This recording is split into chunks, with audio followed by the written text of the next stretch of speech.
In this one, I've got a quick update on the flooded site. I'm sorting and disposing of old brood combs, and we'll take a look at a heather moor. It's Monday the 29th of January.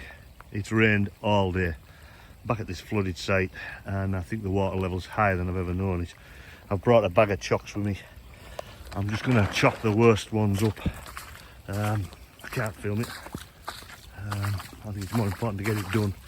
I'm just a bit worried that as I go ever higher with these hives, they're going to become less and less stable and may eventually tip over. So I'm just going to do the worst ones, the 6 or 8, whatever in the middle. Right, see how I get on.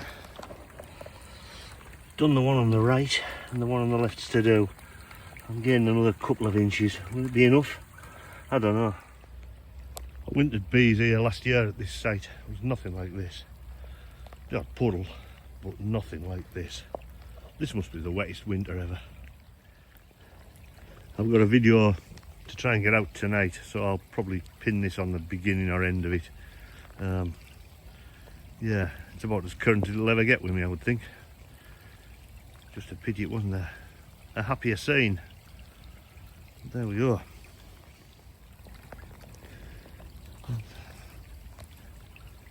The water must be 10 or 11 inches deep in the deepest part, because it's covered the box stands completely. The cross stand underneath, then the box stand. So that's 10 inch. I wonder how much more before some of the hives become buoyant. I've propped 6 up. Well, I think of the worst 6. And then there. Just hope it's enough. Winners and losers, eh? I probably have about 100 boxes of brood comb in store over the winter, and one of the jobs is to sort through them and sort the comb out and stack it in separate boxes depending on what sort of condition it's in. I also clean up the top bars, scraping the wax and propolis off as I grade through each one. I have the box set up on a rim so that all the scrapings fall clear. That way they don't all stick to the bottom of the frames. As I'm going through my boxes of brood combs, I sort them into different types. Those boxes there have really heavy combs full of stores. These here are the ones to cut out and burn.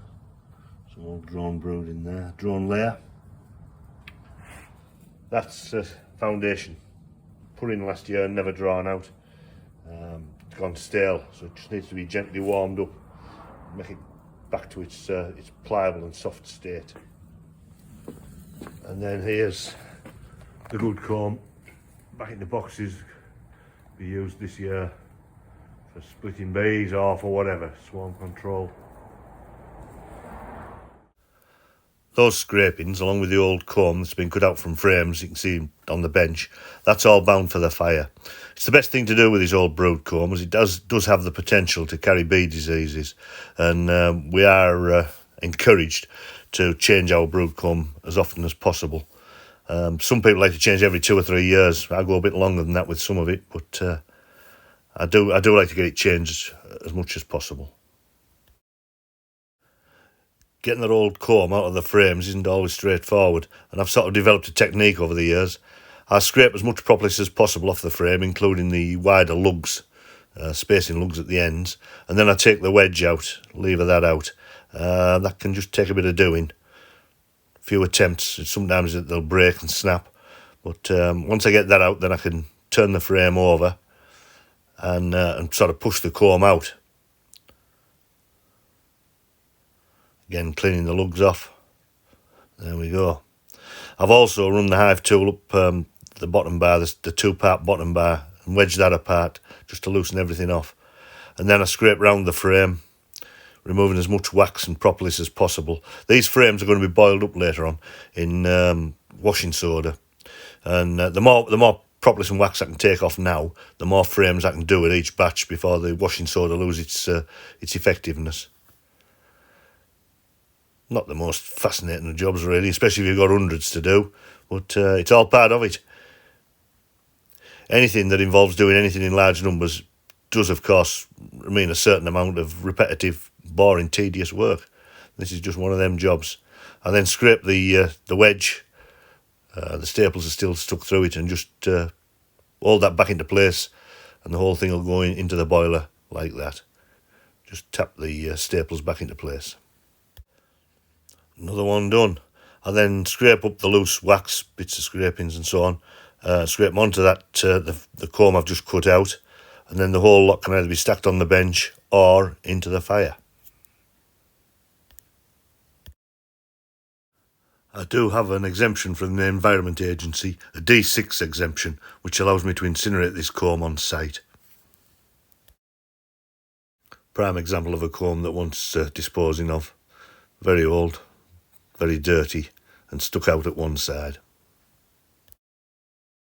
The empty frames are then stacked in boxes prior to being given a soak. Even when they've been scraped, there can sometimes be a bit of residual honey on the frames, and one thing I hate is stickiness. So a soak in this deep sink just takes any traces of honey off, makes them better to handle in the future. I get about 20 frames that are going, the Smith frames, less of the Langstroth because they're bigger, and I just hold them down with a brick, well, 2 stacks held down with a couple of bricks. Just takes that stickiness off. By stacking them top to tail in this fashion, I find I can get more in. All the wide ends aren't all together at one side.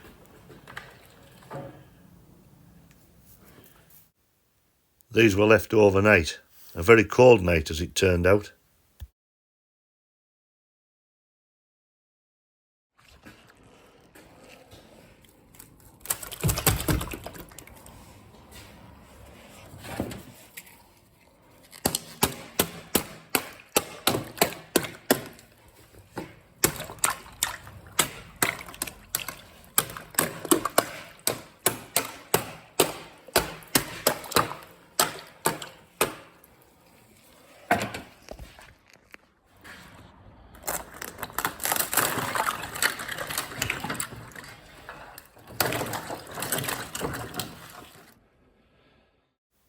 That water could really do with changing. The trouble is it's been so cold it's frozen all the pipes up. I'll just have to make do with what I've got. Just some examples of comb I'm looking to replace. This one's badly drawn really. Worker cells there, drone cells over most of the face of the comb. But I don't mind the drone cells. We need the drones, not a problem. That one's had a drone layer in it. Anything that has brooding, I like to take that out and burn it. Always a bit of a disease risk, I think. That's mouldy pollen. Again, the old comb's quite old. And that one badly drawn at the bottom. It means it's not interchangeable really, without crushing bees. Just sorting through nukes. Pulling out the old comb, and this is really bad in here. Being a drawn layer, the comb itself's like a damp appearance to it and very mouldy, a lot of spores. And I read years ago about a beekeeper who'd inhaled spores from something like this and made him really ill. So just a heads up really, if you're coming across this sort of stuff, be a bit careful, probably better with a mask on.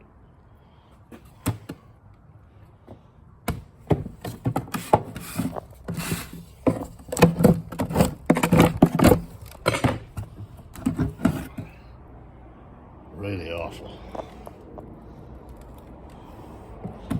Yeah, I'm going to cut them out and burn the lot. And for once in my life, I'm listening to my own advice. And after all that, I need some fresh air. What better place to go than up on the moors? I'm only a couple of miles perhaps from home here. I'm very lucky to live so close to this. It is absolutely fantastic. And in fact, there in the distance is home. Traditionally, heather moorland's managed by the rotational burning of the oldest heather. This gives it the patchwork quilt appearance of heather of different height. This benefits grouse, sheep and other wildlife by providing young succulent heather for food and older, taller plants for shelter and cover. I also like to think this different length heather benefits our bees when we take them up there to produce the heather honey.